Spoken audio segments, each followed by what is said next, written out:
L'anxiété ne demande pas la permission. Elle s'installe simplement et exige une dose quotidienne d'énergie.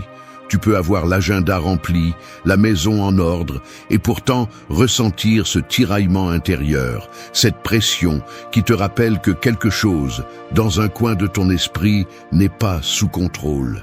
Nous le vivons tous, et le nier ne fait que nous affaiblir.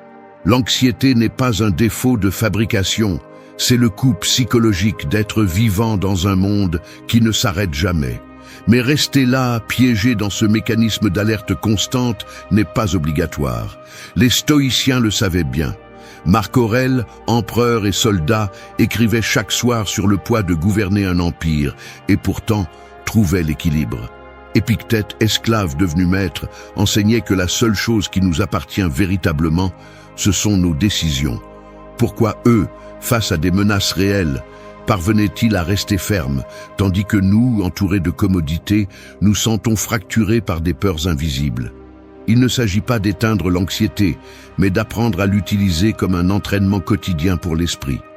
Ici, personne ne te promet une vie sans sursaut, mais un esprit qui ne cède pas à chaque poussée de la peur. La sérénité n'est pas un cadeau, c'est une conquête. Et si jamais tu t'es senti au bord du gouffre, souviens-toi, tu peux choisir ta réponse, même si le monde insiste pour la provoquer. Aujourd'hui, nous allons briser ce cycle. Aujourd'hui, tu vas reprendre le contrôle. 1. Concentre-toi uniquement sur ce qui dépend de toi. La vérité est dure. Si tu cherches à tout contrôler, tu ne trouveras jamais la paix. L'anxiété se nourrit de cet élan aveugle à vouloir gérer chaque détail, chaque réaction d'autrui, chaque résultat incertain. C'est comme essayer d'arrêter une avalanche avec les mains vides. L'essentiel est d'accepter, même si cela coûte, que la vie n'est pas entièrement sous ton contrôle. La seule partie de l'échiquier où tu as un véritable pouvoir est dans tes décisions, tes actes et la manière dont tu choisis de répondre. Tout le reste, ce qu'ils disent, ce qu'ils pensent, ce qui se passe à l'extérieur, échappe à ton emprise, même si ton esprit essaie de te convaincre du contraire. Analyser l'anxiété sous cet angle révèle un mécanisme mental très concret. Le cerveau, dans son désir de te protéger, crée l'illusion que, si tu surveilles tout, tu préviens tout.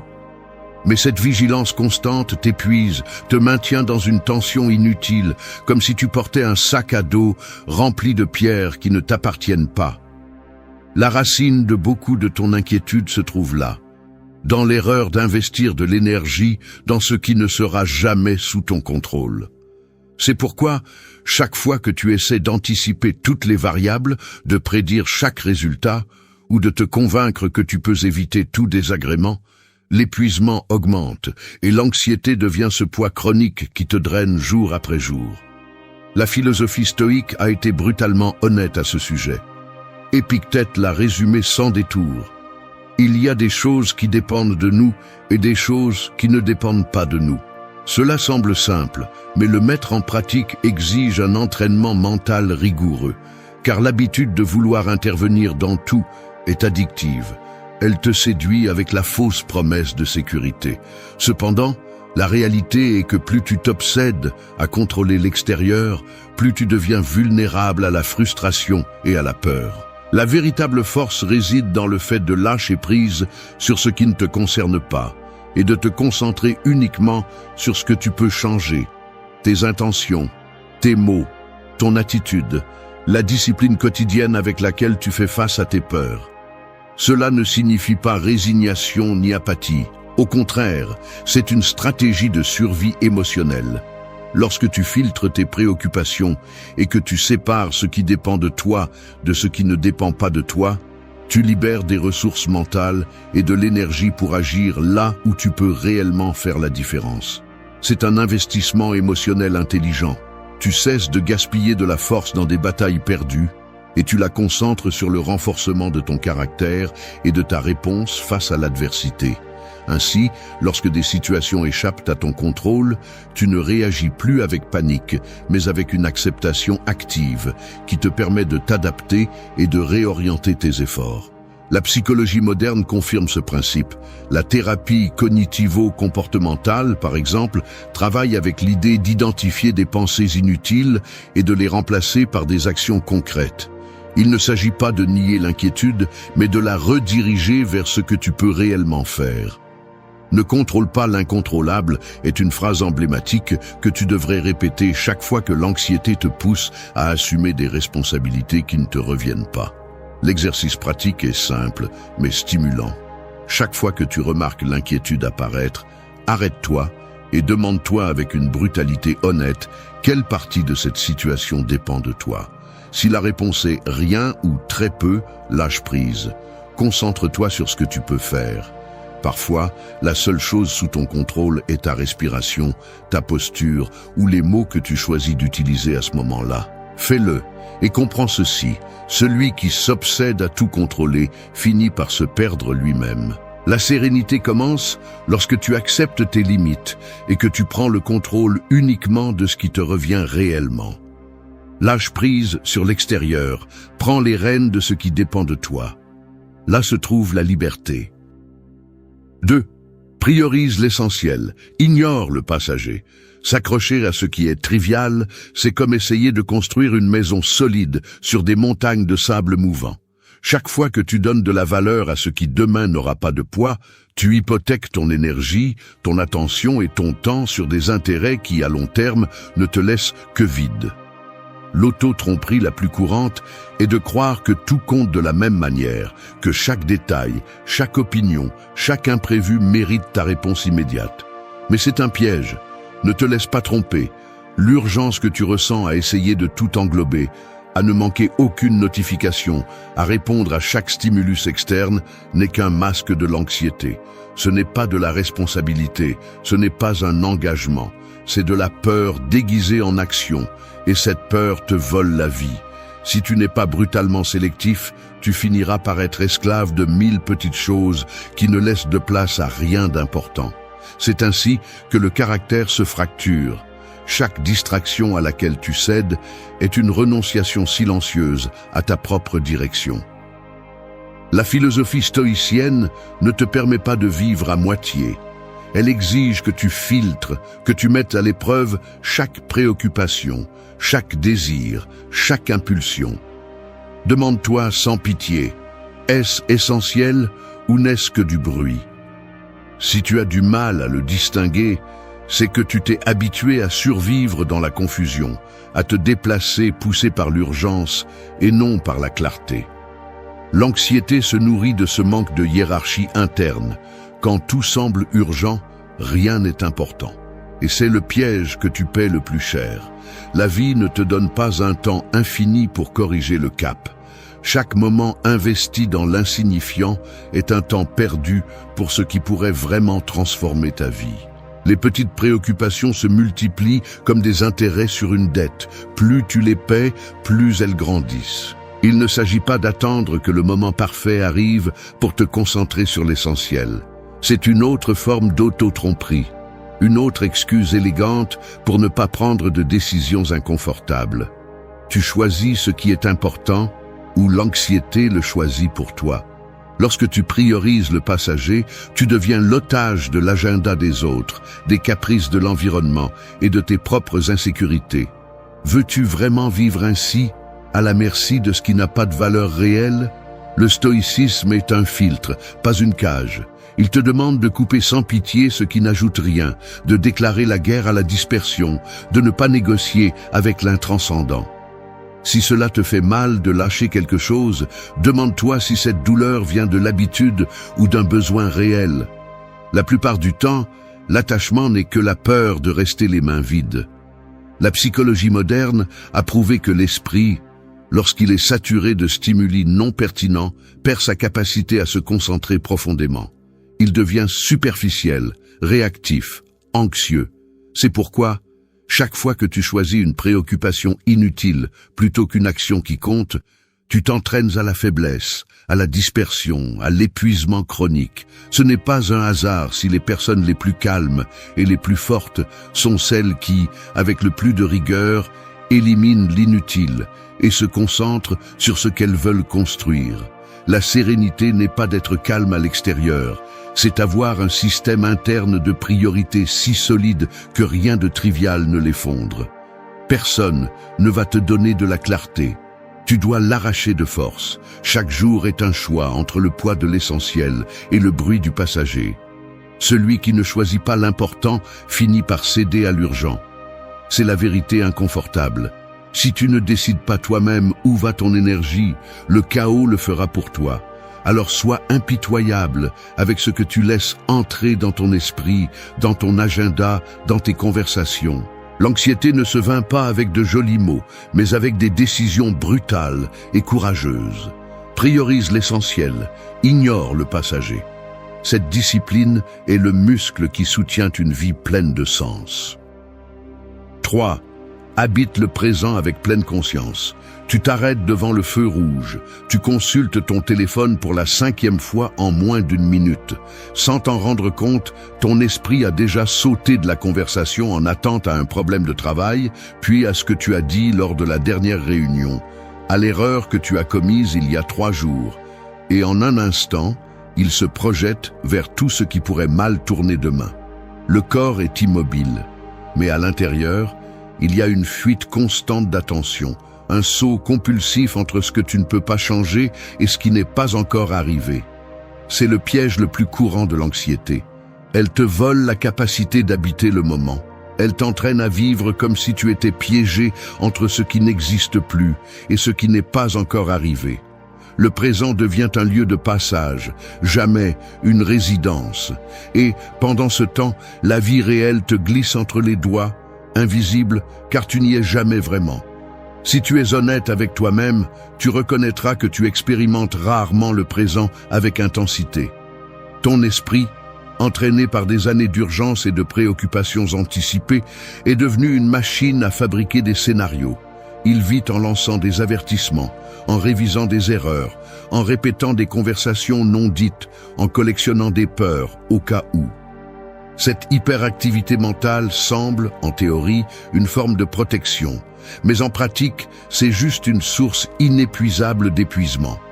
Tu deviens prisonnier d'une vigilance interne qui ne se repose jamais. L'ironie est que plus tu t'efforces de ne pas perdre le contrôle, moins tu as de contrôle sur ce qui compte vraiment. Ton état de présence, ta façon d'être ici et maintenant. Les stoïciens le savaient bien. Marc Aurèle a écrit que nous devons nous concentrer comme si chaque acte était le dernier de notre vie. Ce n'est pas juste une belle phrase, c'est une discipline. Cela signifie arrêter le pilote automatique et assumer avec une honnêteté radicale que le seul moment où tu peux influencer, sentir, décider et construire quelque chose d'authentique est l'instant que tu vis. Tout le reste est spéculation, mémoire, projection. L'anxiété prospère précisément parce que tu la laisses s'installer dans les marges du présent, dans ce terrain mental où il n'y a jamais de certitude, seulement des fantômes de ce qui a été ou de ce qui pourrait être. Vivre dans le présent n'est pas une fuite de tes problèmes, ni un acte de naïveté, mais un entraînement délibéré.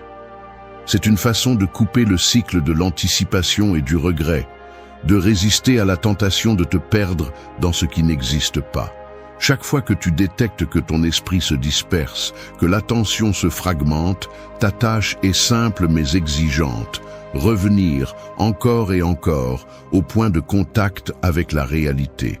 Cela peut être la sensation de tes pieds sur le sol, le rythme de ta respiration, le son de ta propre voix lorsque tu parles.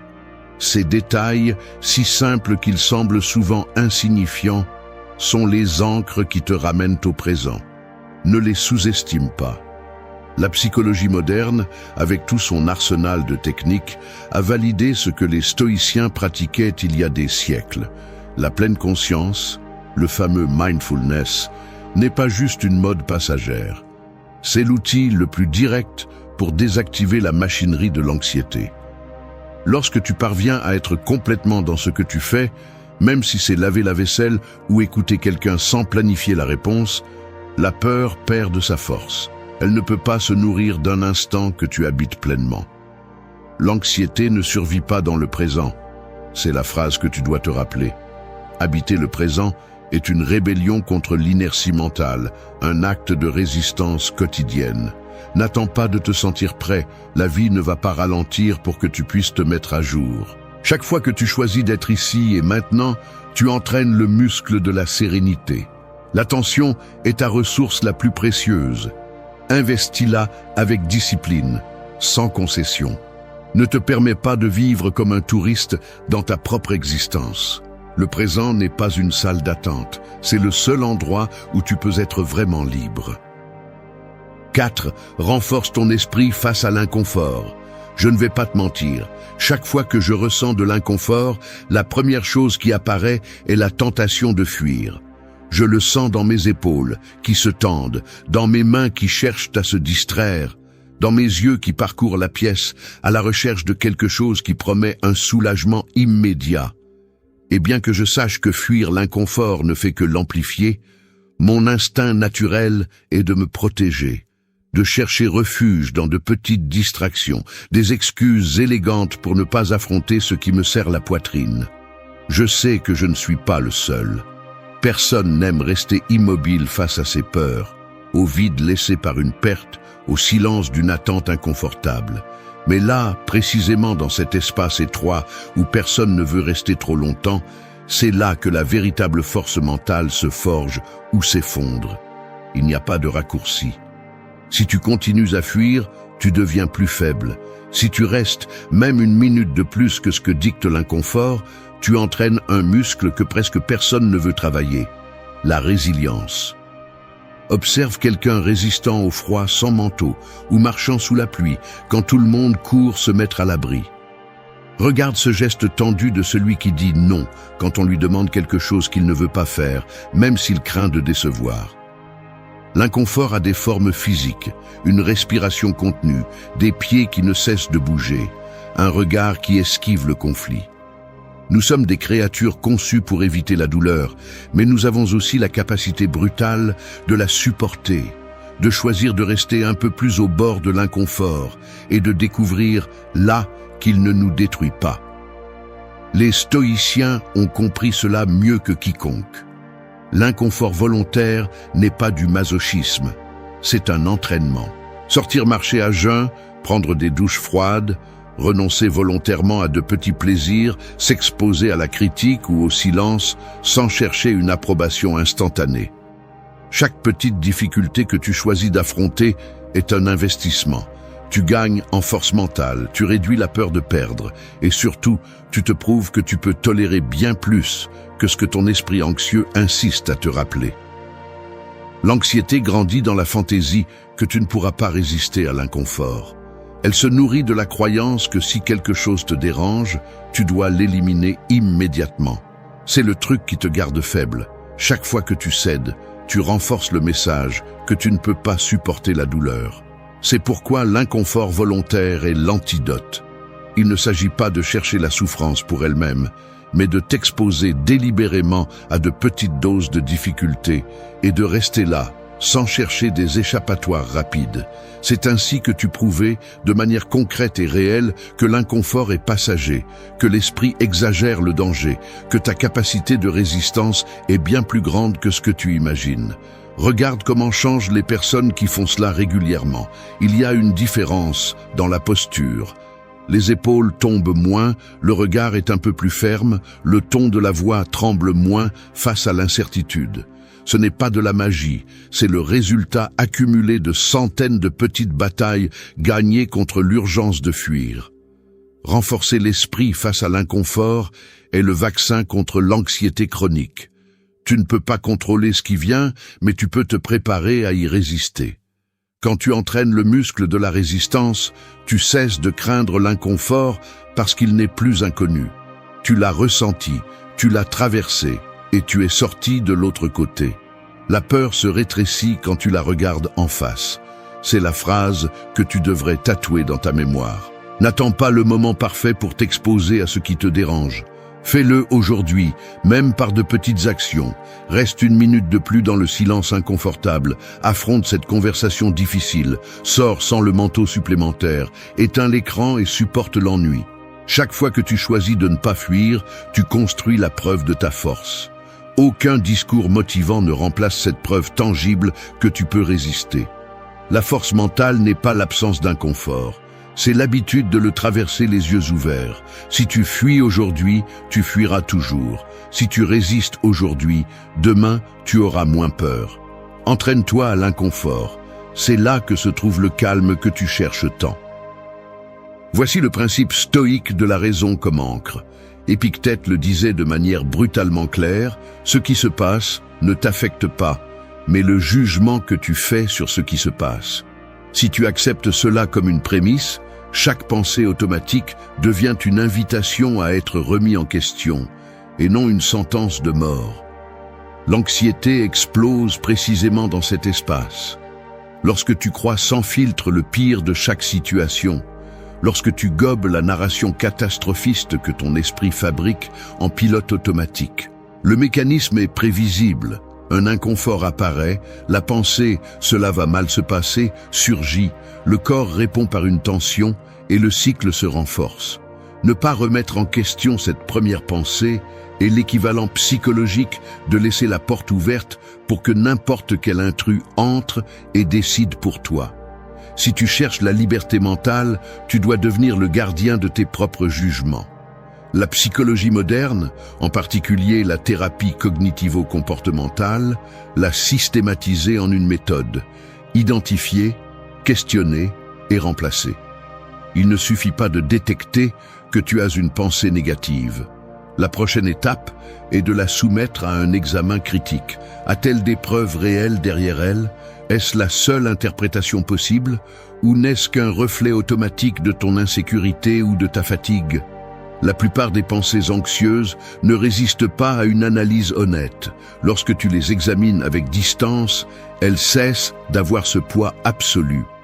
Tout ce que tu penses n'est pas vrai. Cette phrase, aussi simple qu'inconfortable, devrait être tatouée dans ta mémoire. L'esprit est expert en distorsion, en anticipant des problèmes qui se concrétisent rarement, en amplifiant la peur jusqu'à la rendre inévitable. Si tu ne questionnes pas, tu deviens l'otage de ce mécanisme. La clé est d'introduire une pause délibérée entre le stimulus et la réponse. C'est là que se joue ta liberté intérieure. Chaque fois que tu te surprends avec une pensée angoissante, arrête-toi, nomme-la, observe-la et ose la mettre en doute. Il ne s'agit pas de nier les émotions, mais de distinguer entre ressentir et croire aveuglément. Une pensée n'est pas une condamnation, c'est une proposition que tu peux accepter ou rejeter. C'est la différence entre réagir et répondre. Lorsque tu entraînes ce filtre mental, l'anxiété perd de sa force, car elle n'a plus le terreau fertile de l'automatisme. Tu commences à répondre depuis la raison, pas depuis la peur. Remettre en question tes pensées automatiques est un acte de discipline. Ce n'est pas confortable, ce n'est pas immédiat, mais c'est la seule façon de briser le cycle de l'anxiété chronique. L'interprétation est optionnelle, la réaction entraînable. Ne reste pas à la surface de ton esprit. Examine, défie, choisis. La sérénité ne vient pas en éliminant les pensées négatives, mais en apprenant à ne pas leur obéir aveuglément. Tu n'es pas ce que tu penses, tu es ce que tu décides de croire. C'est la ligne qui marque la différence entre une vie dominée par l'anxiété et une vie guidée par la raison. 6. Accepte la réalité et agis avec intention. La réalité ne va pas te demander la permission. Ce qui se passe, que cela te plaise ou non, et aucune résistance mentale ne modifiera un seul fait inévitable. C'est enfantin de penser que ta colère, ta plainte ou ton déni vont freiner ce qui est hors de ton contrôle. La vie ne négocie pas avec tes attentes, et ce jeu d'essayer de forcer les choses à être différentes ne fait que t'enfoncer davantage dans la frustration. Tu ne veux pas l'accepter parce qu'accepter ce que tu ne peux pas changer te laisse nu, sans excuse, sans le réconfort facile de blâmer les autres ou le destin. Mais cette résistance absurde est la source directe de ton anxiété. S'accrocher à ce que tu ne peux pas modifier est le sabotage le plus coûteux. Tu perds de l'énergie, tu perds du temps, tu perds ta dignité. La réalité est neutre. C'est toi qui décides si tu deviens son allié ou son prisonnier. Assez de te raconter des histoires. Tu n'es pas spécial parce que tu souffres plus. Ni ton cas n'est une exception à la loi fondamentale de la vie. Tout le monde porte sa part de l'inévitable. Maladie, rejet, perte, déception. Le véritable problème n'est pas ce qui t'arrive, mais ta ténacité à lâcher ce qui ne peut pas être réparé. Chaque fois que tu te répètes « cela ne devrait pas être ainsi », tu t'enfonces davantage dans la boue de l'impuissance. Personne ne sort de là par accident. Sortir nécessite un acte brutal d'honnêteté.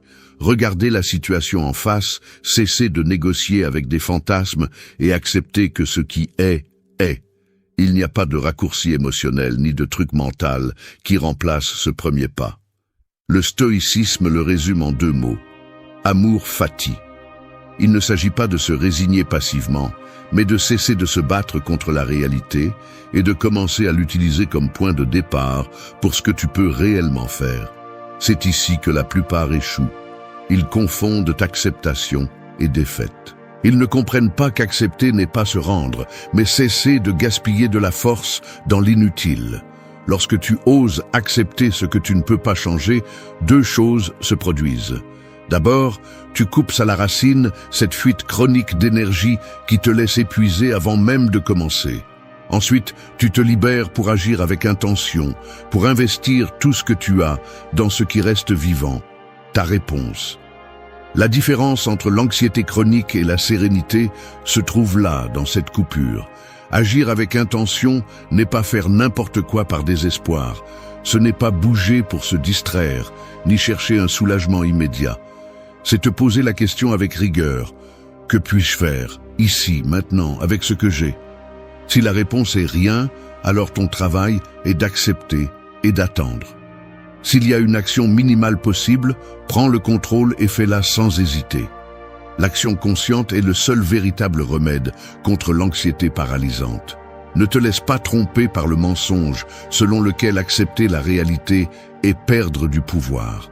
Cette excuse ne te maintient que là où tu as toujours été, attaché à une illusion, incapable de construire quoi que ce soit de solide sur le terrain que tu as vraiment. La force que tu cherches ne se trouve pas dans le désir que les choses changent d'elles-mêmes, mais dans la discipline de voir le monde tel qu'il est et de décider de ton prochain pas sans auto-illusion. Il n'y a pas de grandeur à résister à l'inévitable. La grandeur réside dans l'adaptation, dans le fait de ne pas gaspiller un gramme de volonté dans des batailles perdues. La réalité ne plie pas devant tes plaintes. Que cette phrase t'accompagne. Le monde ne s'adapte pas à tes rêves. C'est à toi d'apprendre à manœuvrer avec les cartes qui te sont distribuées. La psychologie moderne le confirme. Ceux qui acceptent ce qu'ils ne peuvent pas changer et dirigent leur énergie vers ce qu'ils contrôlent réduisent leur anxiété, améliorent leur résilience et retrouvent le respect d'eux-mêmes. Il n'y a pas de magie, il y a une pratique quotidienne. Chaque fois que la vie te frappe avec quelque chose que tu n'as pas choisi, souviens-toi de ceci. Tu peux te perdre dans la plainte ou gagner en force dans l'acceptation. Ne te cache pas derrière des excuses élégantes. Affronte la réalité et agis avec intention. Là, et seulement là, commence la véritable liberté. 7. Élimine l'inutile. Faites bien l'important. Il existe une sorte de surcharge mentale qui n'est pas visible, mais que vous portez avec vous partout. Chaque décision reportée, chaque tâche inutile, chaque engagement que vous acceptez par peur de dire non, s'accumule comme une graisse invisible dans vos pensées. Le résultat est un esprit lent, saturé, incapable de se déplacer avec agilité. Vous avancez dans la journée en sentant que quelque chose vous épuise, mais vous n'arrivez pas à identifier l'origine exacte. La racine se trouve dans l'accumulation du superflu. L'excès de tâches à faire, l'obsession de faire plus et l'incapacité de distinguer le crucial de l'accessoire sont les mécanismes internes qui alimentent l'anxiété et sabotent votre clarté. Il ne s'agit pas seulement d'agenda ou de productivité, mais d'une question existentielle. Plus vous encombrez votre vie de l'inutile, moins vous laissez de place pour l'important, et vous finissez étouffé par votre propre désordre intérieur. Le piège le plus insidieux est cette voix intérieure qui exige que vous soyez efficace, disponible, que vous répondiez à tout et à tout le monde. Elle vous convainc que plus est toujours mieux, que l'anxiété se combat en faisant plus de choses, en accumulant plus de réussites, en disant oui par inertie. Mais cet élan, loin de vous donner du contrôle, vous fragmente. Chaque tâche sans importance que vous permettez, chaque distraction que vous acceptez, est une micro-fuite d'énergie. Lorsque la journée se termine, le sentiment de vide ne vient pas d'un manque d'action, mais d'une pénurie de direction. Le véritable conflit n'est pas avec le temps, mais avec l'incapacité de prioriser. Il y a une différence brutale entre être occupé et être concentré. Le premier épuise, le second libère. Faites moins, mais faites-le bien. Cette phrase devrait être tatouée dans votre mentalité quotidienne. Le mécanisme anxieux se déclenche lorsque vous essayez de compenser votre insécurité par l'accumulation. C'est comme si vous craigniez que, si vous arrêtez de faire, vous cessez de valoir quelque chose. Mais c'est une illusion. La valeur réelle ne se mesure pas par la quantité de tâches, mais par la qualité de votre présence dans ce qui compte vraiment. Ici apparaît la plus grande contradiction. Vous cherchez le calme, en ajoutant plus de poids à votre sac à dos. Vous ne réalisez pas que la sérénité n'apparaît que lorsque vous réduisez la charge à l'essentiel. Le stoïcisme n'est pas une philosophie de renoncement vide, mais de sélection impitoyable. Sénèque mettait en garde contre la dispersion. Ce n'est pas que nous ayons peu de temps, mais que nous en perdons beaucoup. L'anxiété est, en partie, le prix que vous payez pour ne pas savoir filtrer, pour reporter l'important tout en vous noyant dans le trivial. Il faut être brutalement honnête pour reconnaître où vous dépensez votre énergie. L'auto-tromperie la plus courante est de déguiser la procrastination en activité utile, comme si remplir la journée de petites occupations vous rapprochait d'un objectif réel. L'esprit anxieux se réfugie dans le petit parce que vous craignez d'affronter le grand. Vous préférez résoudre 1000 affaires urgentes plutôt que de faire face à ce qui transformerait réellement votre vie. Mais la seule issue est de couper, d'éliminer, de tailler sans culpabilité. C'est un acte de maturité émotionnelle. Vous vous montrez que vous pouvez être mal à l'aise face au vide de faire moins, mais que ce vide est un terreau fertile pour le calme. Chaque tâche inutile est un gramme de plus d'anxiété. Répétez cela chaque fois que vous doutez de vous engager dans une autre obligation. La psychologie actuelle soutient ce principe. Le cerveau humain a besoin de clarté et de concentration pour se sentir en sécurité. Lorsque vous le bombardez de multitâches, de tâches à faire et de distractions, vous activez le circuit du stress et de l'inquiétude chronique. Apprendre à dire non, à annuler des engagements inutiles, à protéger votre temps et votre attention, n'est pas de l'égoïsme, c'est une hygiène mentale. Le processus est inconfortable, car il touche des cordes profondes, votre peur de décevoir, votre croyance que vous valez par ce que vous produisez, votre incapacité à tolérer la pause. Mais c'est seulement là que le véritable changement se produit. Éliminez l'inutile, même si cela fait mal. Faites l'important avec tout votre engagement, même si cela fait peur. C'est la coupure qui sépare une vie anxieuse d'une vie avec un but. La sérénité n'est pas passivité, c'est une direction appliquée. Décidez de ce qui mérite votre énergie. Tout le reste, lâchez-le sans culpabilité. 8. Souviens-toi de ta capacité à surmonter les difficultés. Coincé dans une file qui n'avance pas, tu sens la tension dans ton cou et comment tes doigts tambourinent avec impatience sur le téléphone. Chaque minute semble une provocation, une épreuve inutile de résistance. Tu observes le visage des autres, mâchoire serrée, regard perdu. Certains soupirent à voix basse, d'autres serrent les lèvres et plongent dans leur téléphone pour échapper à la réalité. Personne ne sourit. La scène est simple, mais elle condense l'essence de l'inconfort et de l'ennui.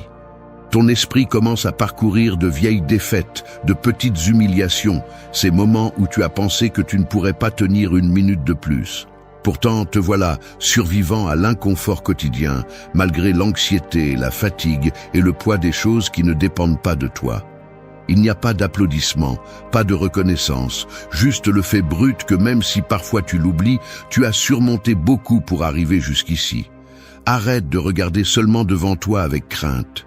Regarde en arrière avec honnêteté.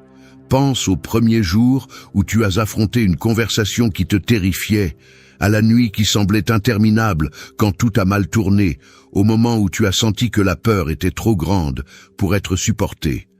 Souviens-toi de la sensation physique, la poitrine serrée, la sueur dans les paumes, les pensées accélérées cherchant une issue.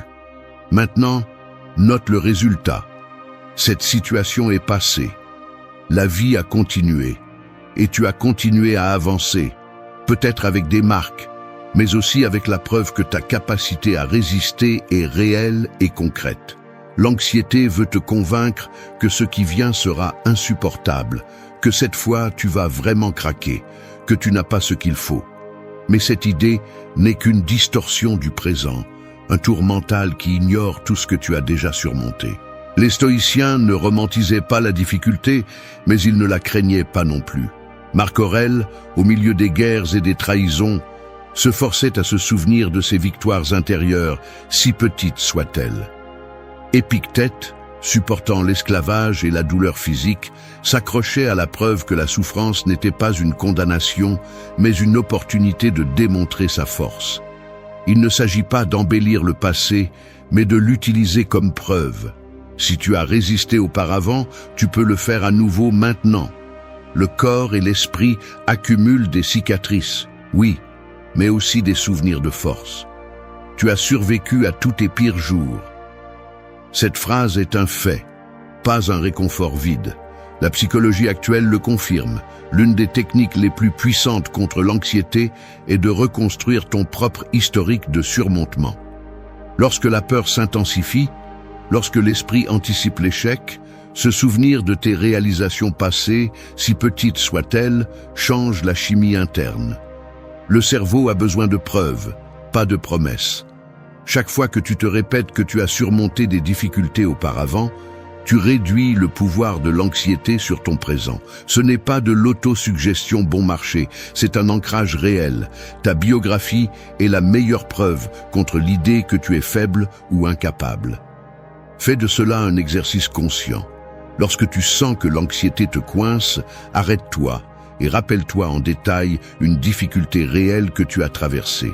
Souviens-toi des gestes, des mots, du décor exact. Rends-le tangible. Ne l'idéalise pas. Observe simplement.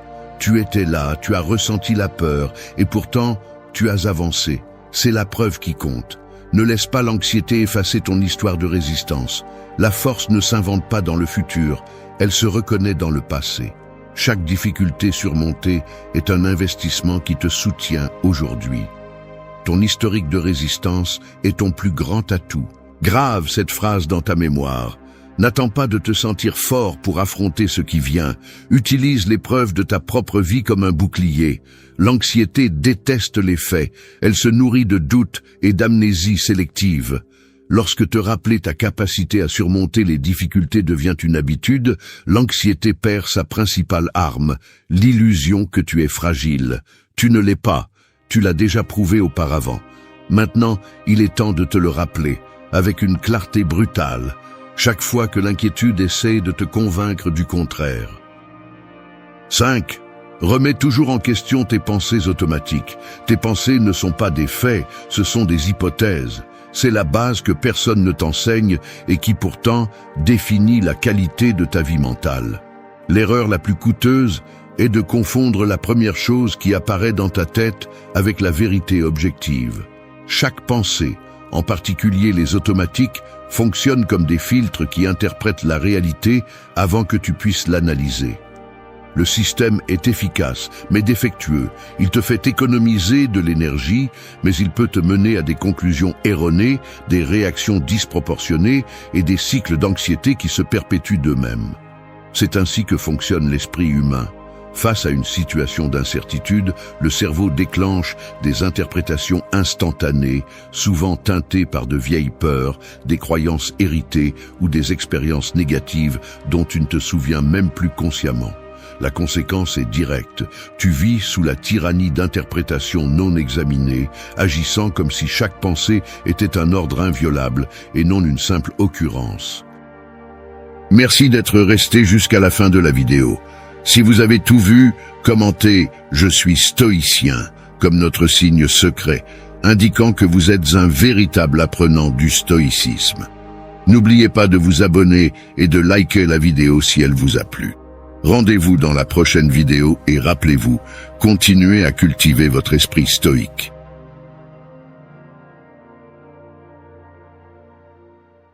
On dit que la pauvreté ressemble à une pièce sombre, non pas parce qu'il n'y a pas de sortie, mais parce que pendant trop longtemps tu t'es habitué à marcher sans chercher la porte.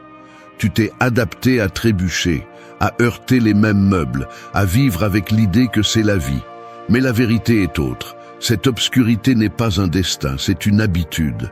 Et la porte a toujours été là, elle exige simplement un prix, renoncer à ce qui te rend aveugle. Cette vidéo ne vient pas adoucir la réalité ni peindre la pauvreté comme une simple série de malchance. Non, sortir de la pauvreté est un acte brutal d'honnêteté, de discipline et de sacrifice. C'est un processus inconfortable, rugueux et profondément personnel. Cela implique de lâcher les plaisirs qui te stagnent, de rompre les routines qui te consument, de laisser de côté les excuses qui t'anesthésient et de te confronter au miroir sans mensonge.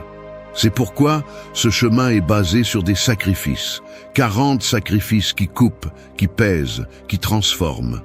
40 décisions qui te forcent à arrêter d'être la personne qui recule toujours pour devenir quelqu'un qui avance, même quand ça fait mal.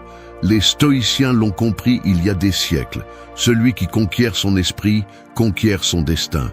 Et tu es sur le point de le faire. Reste jusqu'à la fin.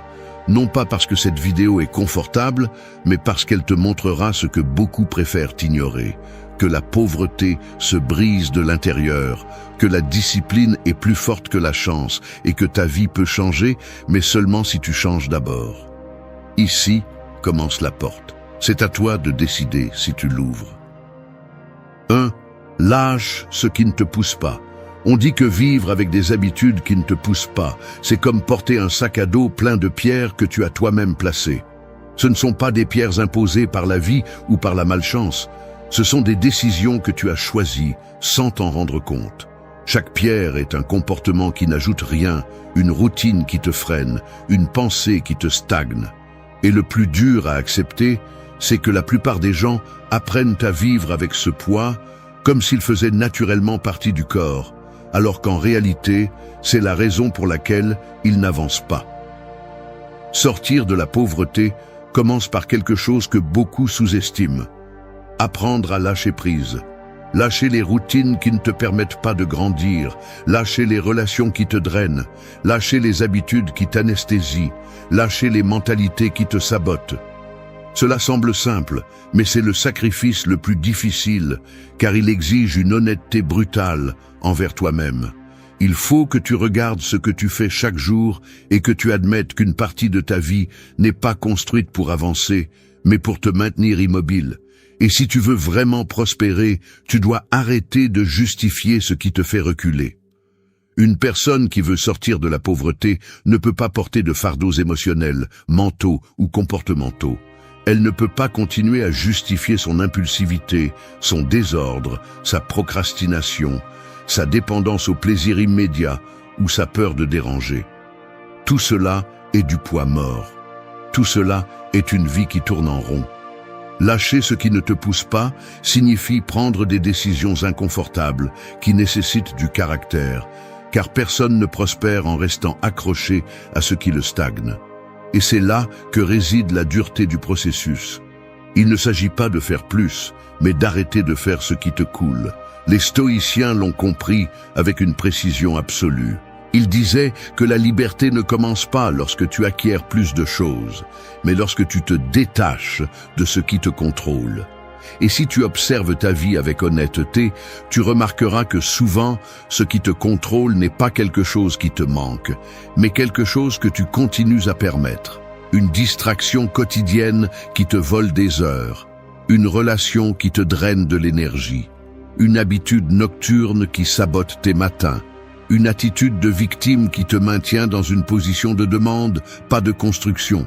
Lâcher prise est difficile, car cela implique de renoncer au faux réconfort de la commodité, mais c'est là que commence le véritable progrès.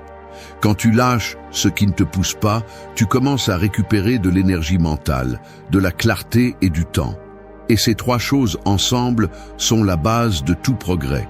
L'énergie que tu ne dépenses pas en choses inutiles se transforme en force pour les choses importantes. La clarté que tu obtiens en te débarrassant du bruit te permet de voir des chemins qui semblaient impossibles auparavant. Le temps que tu récupères cesse d'être un luxe et devient l'outil le plus puissant pour reconstruire ta vie. Mais rien de tout cela ne se produit si tu continues à t'accrocher à l'ancien, à l'aisé, au confortable, au connu. Lâcher ce qui ne te pousse pas n'est pas une jolie phrase, c'est un ordre direct pour toi. Examine ta vie avec froideur et demande-toi quelles habitudes, personnes, pensées ou lieux t'ont freiné pendant des années. Ensuite, prends la décision que tu as toujours repoussée. Tu n'as pas besoin de crier, de te battre ou de faire du drame. Tu as juste besoin de lâcher en silence, d'avancer avec détermination et de laisser ta nouvelle discipline parler pour toi. La pauvreté se nourrit de tout ce qui te stagne. La richesse commence le jour où tu décides de laisser ce poids derrière toi. 2. Réduisez l'oisiveté inutile. L'oisiveté inutile fonctionne comme des sables mouvants. Au début, elle semble douce, confortable, voire relaxante. Vous vous asseyez dessus en pensant que vous vous reposez un moment et qu'il ne se passe rien. Mais plus vous restez là, plus vous vous enfoncez sans vous en rendre compte. Le piège est silencieux. Il ne fait pas mal et n'attaque pas de front, il vous vole simplement la vie goutte à goutte. Lorsque vous voulez réagir, vous êtes déjà enfoncé jusqu'à la taille en demandant du temps, de l'énergie ou de la motivation que vous avez vous-même laissé échapper. Sortir de la pauvreté exige une guerre frontale contre cette oisiveté déguisée en repos. Je ne parle pas du repos nécessaire, ni des activités qui nourrissent votre esprit, je parle de cette consommation automatique qui vous vide de l'intérieur. Des heures entières sur les réseaux sans but, des conversations qui ne mènent nulle part, des distractions qui se sentent méritées, mais qui en réalité vous écrasent pendant que vous souriez sans vous en rendre compte. Ce n'est pas du divertissement, c'est une fuite d'énergie constante qui vous empêche d'avancer. Réduire l'oisiveté inutile ne signifie pas devenir une machine sans émotion, cela signifie se réveiller. Cela signifie admettre qu'une grande partie de votre temps est perdue dans des actions qui ne vous construisent pas. Et le plus dur est que souvent, vous utilisez cette oisiveté pour échapper à votre vie, pas pour l'améliorer. Vous fuyez vos responsabilités, vos peurs, votre inconfort. Cette voix intérieure qui vous dit que vous pouvez faire plus, mais que vous avez la flemme d'écouter. L'oisiveté inutile est un refuge confortable qui devient une prison. Les stoïciens en ont parlé très clairement. Ils disaient que le temps est la possession la plus précieuse que vous avez, car une fois qu'il est parti, il ne revient pas. Vous pouvez perdre de l'argent et le récupérer. Vous pouvez perdre des opportunités et en créer de nouvelles, mais le temps s'évapore et il n'y a ni philosophie ni miracle qui puisse vous le rendre. C'est pourquoi ils insistaient sur le fait de vivre avec intention. Essayez de changer votre vie tout en gaspillant votre temps sur ce qui vous éteint est comme vouloir traverser une rivière en portant des sacs de sable mouillés. La charge vous enfonce et vous ne vous rendez même pas compte que c'est vous qui l'avez remplie. Lorsque vous réduisez l'oisiveté inutile, quelque chose de puissant se produit. Vous récupérez des heures dont vous ne saviez même pas que vous disposiez.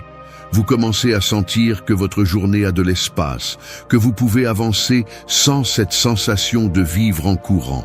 Vous vous rendez compte que vous n'étiez pas fatigué, vous étiez saturé. Et en enlevant cette saturation, votre esprit respire. Vous commencez à avoir une clarté sur ce que vous voulez, sur ce qui vous convient et sur ce que vous devez éliminer pour y parvenir. La vie cesse de se sentir comme un fardeau et devient un projet que vous construisez pas à pas. Réduire l'oisiveté inutile vous oblige également à affronter ce que vous évitiez. Quand vous n'avez plus de distraction pour vous anesthésier, vous êtes obligé de travailler sur vous-même, sur vos objectifs, sur vos peurs. Et même si cela est inconfortable au début, c'est précisément cet inconfort qui vous fait grandir. Vous cessez de réagir comme quelqu'un qui tue simplement le temps et vous commencez à agir comme quelqu'un qui l'utilise. Et cette simple différence sépare ceux qui restent coincés de ceux qui avancent. Posez-vous cette question sans filtre. Combien d'heures de votre vie s'échappent chaque jour sans vous donner rien en retour? Y répondre honnêtement peut faire mal, mais c'est le premier pas vers le changement. L'oisiveté inutile est une pauvreté silencieuse. Elle vous vole sans que vous protestiez. Réduisez son espace et vous remarquerez quelque chose d'impressionnant. Votre énergie monte, votre discipline augmente, votre esprit devient plus fort. Votre vie commence à prendre forme. Parce que quand vous arrêtez de perdre du temps, vous commencez à construire votre destin. 3. Embrasse l'inconfort. Traverser une zone d'inconfort ressemble à entrer dans de l'eau froide. Tes premières secondes sont de la résistance pure. Ton corps se tend, ton esprit crie pour que tu sortes, que tu retournes à la chaleur, que cela n'a aucun sens de supporter cela. Mais si tu restes un peu plus longtemps, quelque chose change. Ton corps s'adapte, ta respiration se stabilise, et tu découvres que l'inconfort ne tue pas, il transforme seulement. Et c'est exactement la leçon que la plupart rejettent. L'inconfort est la porte que tout le monde veut éviter, mais c'est la seule qui mène vraiment à une autre vie. Sortir de la pauvreté n'est pas une question de motivation, c'est une question de supporter ce que tu as toujours fui. Les personnes qui prospèrent ne le font pas parce que c'est facile pour elles, mais parce qu'elles ont entraîné leur esprit à avancer même quand quelque chose les dérange. Elles ont appris à se lever tôt même si leur corps demande 5 minutes de plus, à affronter des conversations difficiles même si elles font mal, à apprendre de nouvelles compétences même si elles se sentent maladroites au début. Ce n'est pas du talent, c'est la capacité de rester là où les autres s'enfuient. L'inconfort est la frontière qui sépare ceux qui changent de ceux qui stagnent. Si ta vie n'est pas comme tu le souhaites, c'est probablement parce que tu as choisi le confort trop de fois. Tu as choisi de ne pas essayer pour ne pas échouer. Tu as choisi des distractions pour ne pas ressentir de pression.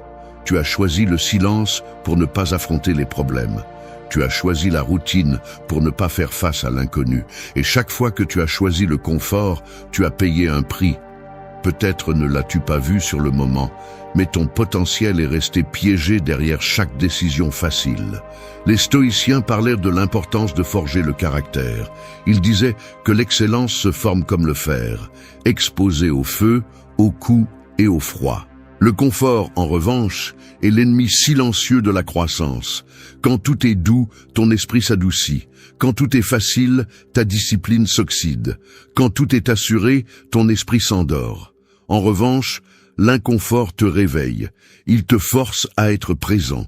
Il te rend conscient de tes faiblesses. Il te pousse à dépasser des limites que tu n'aurais jamais touchées volontairement. Accepter l'inconfort ne signifie pas chercher une souffrance inutile. Cela signifie arrêter de fuir ce qui te renforce. Cela signifie décider de grandir même quand cela semble lourd. Cela signifie te plonger dans des situations qui exigent plus de toi. Par exemple, apprendre à économiser quand ton esprit te demande de dépenser pour te sentir soulagé. Changer ton alimentation quand la restauration rapide t'offre un plaisir immédiat. Étudier après le travail quand ton corps supplie pour du repos. Éviter les amitiés qui te tirent vers le bas même si la solitude te fait peur. Ce sont de petites batailles qui, ajoutées, construisent un caractère capable de soutenir une vie meilleure. Quand tu embrasses l'inconfort, quelque chose en toi se réveille. Ton esprit cesse de négocier avec toi.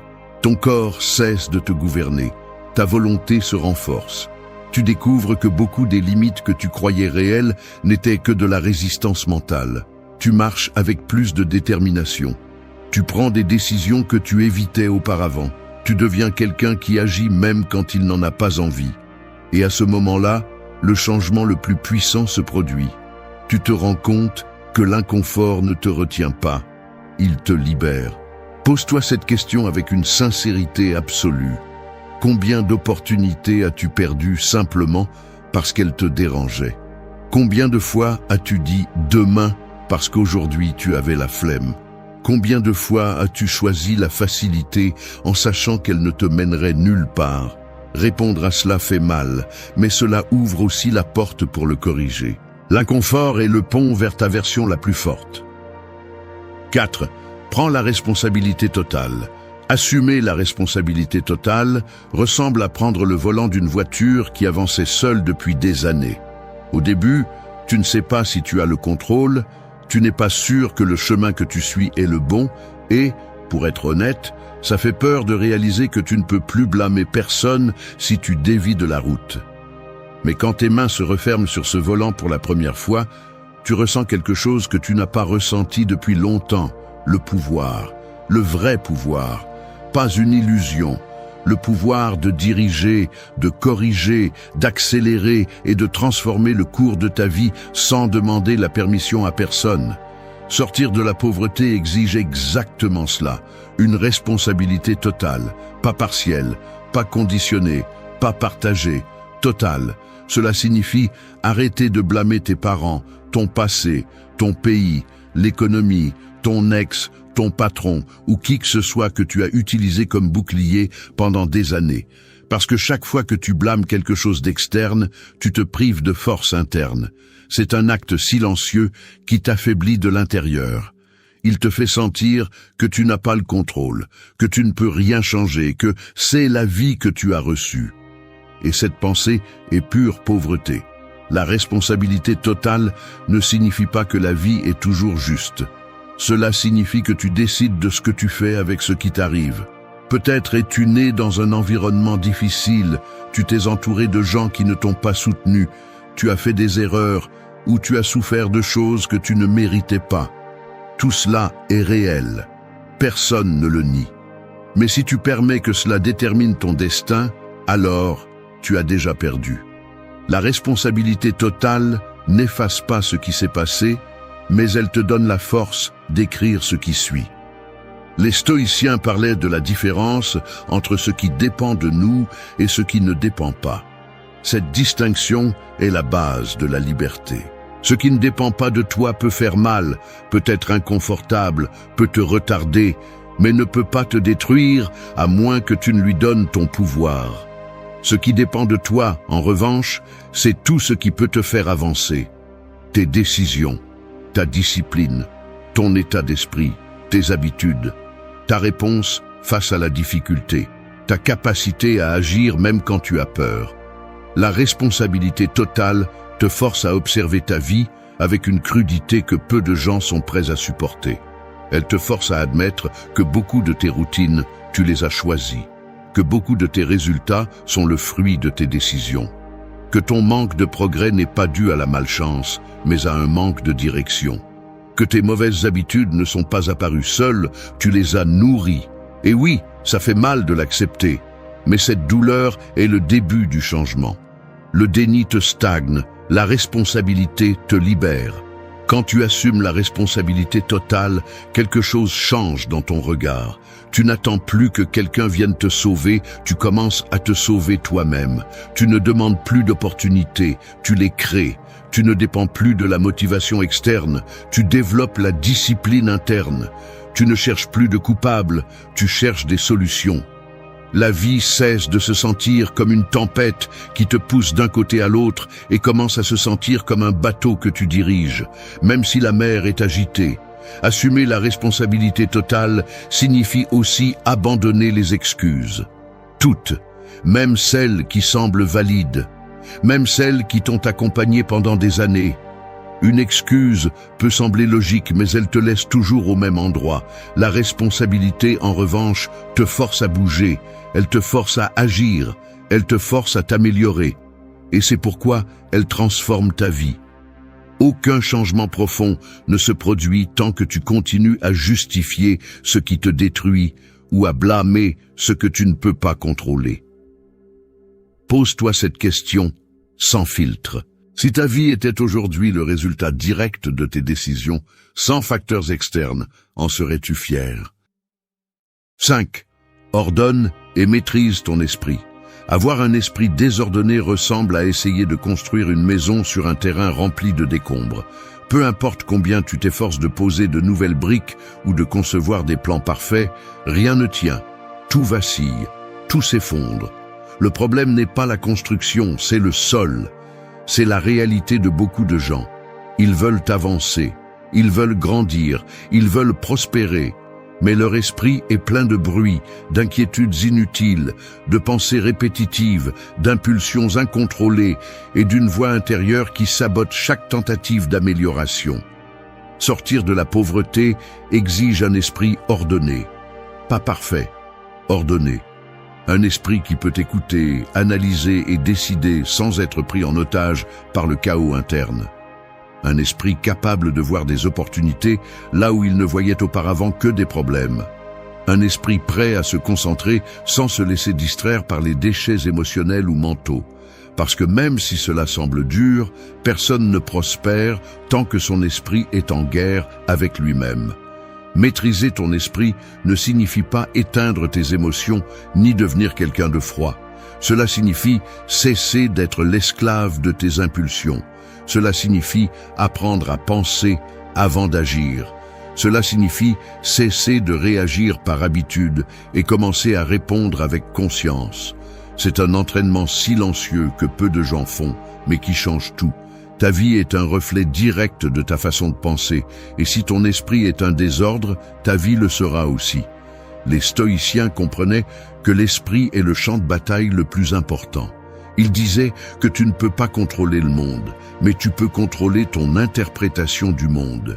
Et cette interprétation définit ton destin. Si ton esprit est dominé par des pensées négatives, des peurs irrationnelles, des croyances limitantes ou des dialogues internes destructeurs, chaque décision que tu prends sera contaminée. Et même si tu travailles dur, tu avanceras lentement parce que ton principal ennemi ne sera pas à l'extérieur. Il sera à l'intérieur de toi. Ordonner l'esprit commence par quelque chose de simple mais de puissant. L'observer. Observer ce que tu penses sans laisser ces pensées te dominer. Voir quelles idées tu répètes quotidiennement. Remarquer quelles phrases internes te tirent vers le bas. Identifier quelles peurs tu as traînées pendant des années et que tu n'as jamais remises en question. Le désordre mental naît de l'absence de conscience, mais une fois que tu vois le chaos, tu peux le nettoyer. Ensuite, vient la maîtrise. La maîtrise implique de remplacer les pensées faibles par des pensées fortes. Elle implique de remettre en question chaque excuse qui apparaît dans ton esprit. Elle implique de démonter des croyances comme « je ne peux pas »,« ce n'est pas pour moi »,« je ne suis pas fait pour ça »,« c'est comme ça que je suis ». Rien de tout cela n'est réel. Ce ne sont que des phrases que tu as accumulées sans t'en rendre compte et que tu répètes parce que ton esprit s'est habitué à la facilité, pas à la justesse. La maîtrise mentale exige de la discipline, de l'inconfort, de répéter de nouvelles façons de penser jusqu'à ce que ton esprit comprenne que c'est toi qui commandes, pas lui. Ordonner et maîtriser ton esprit change ta vie parce que cela fait de toi quelqu'un de difficile à abattre. Les difficultés continuent d'apparaître, mais elles ne te brisent plus. Les commentaires négatifs arrivent, mais ils ne te définissent pas. Les peurs sont toujours présentes, mais elles ne te paralysent plus. Le chaos externe n'a plus de pouvoir parce qu'à l'intérieur règne la clarté. Et avec la clarté, tout objectif est atteignable. Pose-toi cette question avec une totale sincérité. Quelle est la propreté de ton esprit? Combien d'espace occupe la peur, la comparaison, la culpabilité, le doute ou l'autosabotage? Combien de bruit interne te maintient distrait, fatigué ou perdu? Tout ce que tu n'ordonnes pas à l'intérieur se transforme en obstacle à l'extérieur. Si tu veux changer ta vie, commence par nettoyer ton propre esprit. 6. Choisis la discipline plutôt que le plaisir. Poursuivre le plaisir immédiat ressemble à acheter des feux d'artifice. Ils brillent fort quelques secondes, puis te laissent dans l'obscurité, avec de la fumée dans l'air et les mains vides. La discipline, en revanche, est comme allumer une lampe à huile. Elle n'éblouit pas au début, mais elle éclaire plus loin, dure plus longtemps et finit par guider tout ton chemin. Et c'est la vraie différence entre ceux qui avancent et ceux qui restent coincés dans la même vie pendant des années. Certains choisissent des éclats momentanés, d'autres choisissent une lumière constante. Sortir de la pauvreté exige un changement brutal dans ta hiérarchie de décision. Pendant trop longtemps, beaucoup de gens ont mis le plaisir avant le progrès. Dormir plus au lieu d'étudier. Dépenser impulsivement au lieu d'économiser. Chercher du divertissement au lieu d'apprendre. Choisir le confort plutôt que l'effort. Chacun de ces choix semble petit, mais ensemble, ils construisent une vie stagnante. La pauvreté ne se soutient pas seulement par un manque d'opportunités, mais aussi par un excès de plaisirs inutiles. La discipline n'est pas une punition, c'est une direction. C'est te rappeler que chaque décision que tu prends est un vote pour l'avenir que tu veux ou pour l'avenir que tu crains. C'est la voie qui te pousse à te lever, même quand tu es fatigué. C'est la force qui t'oblige à faire ce qui est important avant ce qui est facile. C'est la capacité de renoncer à ce qui te divertit pour construire ce qui te transforme. Et oui, ça fait mal, mais ça libère aussi. Les stoïciens l'ont mieux compris que quiconque. Ils disaient que le plus grand ennemi de l'être humain est son inclination naturelle vers le plaisir.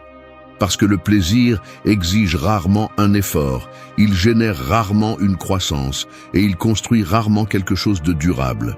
Ils enseignaient que la maîtrise de soi commence lorsque tu décides de faire ce qui est juste, même lorsque tu n'en as pas envie. C'est la racine de la force. Agir par conviction, non par impulsion. La discipline est aussi une déclaration de force intérieure. C'est dire au monde et à toi-même que tes émotions ne commandent pas, que tes habitudes ne te gouvernent pas, que tes impulsions ne te contrôlent pas. Lorsque tu choisis la discipline plutôt que le plaisir, tu démontres que ta vie ne sera pas dirigée par des envies passagères, mais par un but plus grand. Tu cesses de réagir comme quelqu'un qui se laisse emporter par ce qu'il ressent, et tu commences à agir comme quelqu'un qui sait ce qu'il veut. Choisir la discipline ne signifie pas éliminer tout plaisir. Cela signifie mettre chaque plaisir à sa place. Profiter après avoir accompli. Se reposer après avoir avancé. Célébrer après avoir construit. Tout à son moment. Le problème est lorsque le plaisir occupe la première place et déplace tout ce qui pourrait te donner une vie meilleure. La discipline ne te demande pas de sacrifier ton bonheur, elle te demande de sacrifier ta faiblesse. Lorsque tu choisis la discipline, ton identité change. Tu te vois différemment. Tu te traites différemment. Tu te respectes différemment. Tu commences à avoir confiance en toi parce que tu sais que tu accompliras ce que tu te proposes. Cette confiance est la base de tout progrès réel. Personne ne grandit sans discipline, personne ne se dépasse sans sacrifice et personne n'échappe à la pauvreté mentale ou financière tant qu'il continue à poursuivre des plaisirs qui le vident de l'intérieur. Fais-toi cette réflexion avec maturité. Combien de fois as-tu choisi ce qui te faisait te sentir bien sur le moment au détriment de ce qui te rendrait fier plus tard? Combien d'opportunités as-tu perdues en cherchant le confort plutôt que la constance? Combien de buts as-tu laissé mourir parce qu'un petit plaisir t'a dévié du chemin? C'est le prix de l'impulsion. C'est le coût invisible du manque de discipline. 7. Éloigne-toi des mauvaises influences. Avoir de mauvaises influences à proximité ressemble à marcher avec des chaussures pleines de boue. Tu peux essayer d'avancer, tu peux faire plus d'efforts que tout le monde, tu peux avoir les meilleures intentions, mais chaque pas pèse le double. Peu importe combien tu veux changer, si les gens qui t'entourent te tirent en arrière, tu finiras au même point. Et le plus dangereux, c'est que parfois, tu ne remarques même pas la boue. Tu t'es habitué au poids, tu t'es habitué à la saleté, tu t'es habitué au recul silencieux que certaines personnes provoquent. Sortir de la pauvreté exige un changement radical dans ton environnement. Je ne parle pas de changer de quartier ou de pays, je parle de changer de compagnie mentale, émotionnelle et spirituelle. Les mauvaises influences ne sont pas seulement des personnes qui te traitent mal, elles peuvent aussi être des personnes confortables, des personnes sans ambition, des personnes qui se plaignent de tout, des personnes qui justifient leur manque de discipline, des personnes qui vivent dans la plainte et qui veulent que tu vives là avec elles. Ce sont des compagnies qui ne te stimulent pas, ne te défient pas, ne te poussent pas. Elles t'endorment. Les stoïciens l'ont dit sans détour. L'âme est façonnée par la compagnie qu'elle garde. Si tu t'entoures de médiocrité, tu commences à penser comme un médiocre. Si tu t'entoures de conformistes, tu deviens conformiste. Si tu t'entoures de personnes qui blâment tout le monde, sauf elles-mêmes, tu apprends à faire de même. Et quand tu normalises cela, ta croissance meurt avant de commencer. Les gens qui sont proches de toi influencent ta discipline, tes décisions, tes objectifs et la façon dont tu gères tes défaites. Ton environnement te construit ou te détruit. T'éloigner des mauvaises influences n'est pas de l'arrogance, c'est de la survie. Parce que pendant que tu essayes d'avancer, ils essaient de rester les mêmes. Et quand une personne qui ne veut pas s'améliorer voit que tu t'améliores, elle commence à t'attaquer, à se moquer, à minimiser ce que tu fais ou à te dire que ça ne vaut pas la peine de faire tant d'efforts. Ils ne le font pas parce qu'ils ont raison. Ils le font parce que ton progrès leur rappelle leur stagnation. Tu changes et ils ont l'impression de reculer. C'est pourquoi ils deviennent une résistance. Éloigne-toi. Cela semble dur, mais c'est nécessaire. S'éloigner n'est pas haïr, ce n'est pas se battre, ce n'est pas leur souhaiter du mal. C'est simplement choisir ta paix au-dessus du bruit. C'est prioriser ta croissance au-dessus de leurs opinions. C'est décider que ta vie est plus importante que leur inconfort. Les mauvaises influences ne viennent pas toujours avec de mauvaises intentions, mais elles viennent avec de mauvaises conséquences. C'est la vérité que beaucoup ne veulent pas voir. Quand tu t'éloignes, quelque chose de puissant se produit. Ton esprit respire, ton énergie est libérée. Tes décisions deviennent plus claires. Tu découvres que beaucoup de tes insécurités ne venaient pas de toi, elles venaient de ceux qui t'entouraient.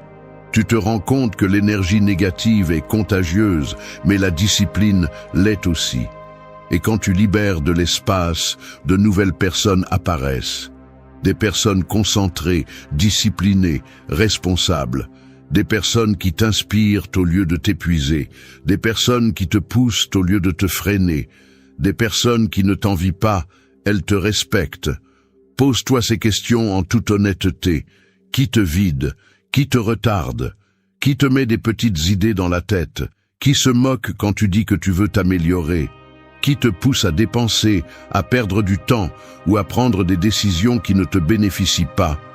Si une personne apparaît dans plus d'une de ces réponses, cette personne n'est pas seulement une mauvaise influence, c'est une encre qui te coule alors que tu essaies de flotter.